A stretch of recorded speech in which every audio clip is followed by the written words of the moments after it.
తర్వాత సంఘములు అన్నప్పుడేమో స్థానిక సంఘములు, చిన్న చిన్న స్థానిక సంఘాలని మనం చూస్తాం. కనుక సంఘము అనేది సార్వత్రికమైనది, సంఘములు అనేవి స్థానికమైనవి. కాబట్టి స్థానిక సంఘాల్లో ఎవరైనా ఉండొచ్చు, కానీ సార్వత్రిక సంఘములో రక్షింపబడి క్రీస్తు యొక్క సారూప్యతలోనికి మార్చబడుచున్న వారే ఉండగలరు. వారే వధువు సంఘముగా వారు సిద్ధపరచబడతారు అనే విషయాల్ని మనం గత 2-3 వారాలుగా మధ్యలో ఆ మాటలు మనం జ్ఞాపకం చేసుకుంటున్నాం.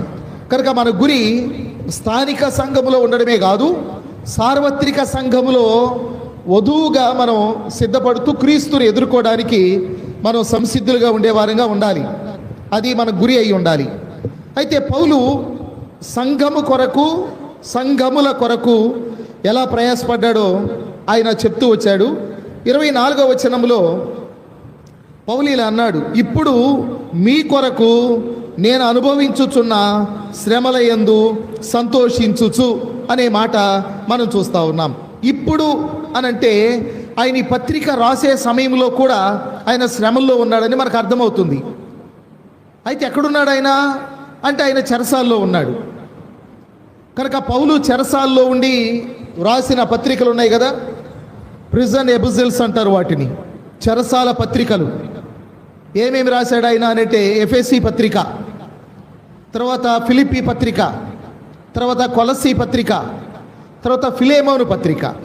వీటిని చెరసాల పత్రికలు అని అన్నారు. పౌలు చెరసాల్లో ఉండి రోమా చెరసాల్లో ఉండి వ్రాసినటువంటి పత్రికలు. అయితే ఆయన ఈ పత్రిక రాసే సమయానికి కూడా ఆయన చెరలో ఉన్నట్టుగా మనకు అర్థమవుతుంది. అంటే కష్టాల్లో, బాధల్లో, ఇబ్బందుల్లో సంఘము కొరకు ఆయన మరి ఉన్నట్టుగా మనకు అర్థమైంది. అయితే ఇక్కడ అన్నాడు కదా, ఇప్పుడు అన్నప్పుడు ఆయన పత్రిక రాసే సమయాన్ని తెలియజేస్తూ ఉంది.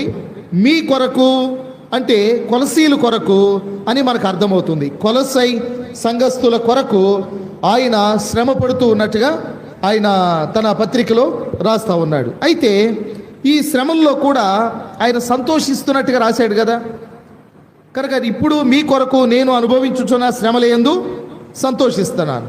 శ్రమల్లో సంతోషించడం అనేది పౌలు పత్రికల్లో, ముఖ్యంగా చెరసాల పత్రికల్లో మనం ప్రత్యేకంగా చూస్తాం, శ్రమల్లో సంతోషించడం. కానీ సహజంగా లోకాన్ని మనం చూసినప్పుడు ఏదైనా మేలు జరిగినప్పుడు ఆనందం, శ్రమలు కలిగినప్పుడు దుఃఖం సాధారణంగా మనం చూస్తాం. కానీ పౌలు తన పత్రికల్లో ఆయన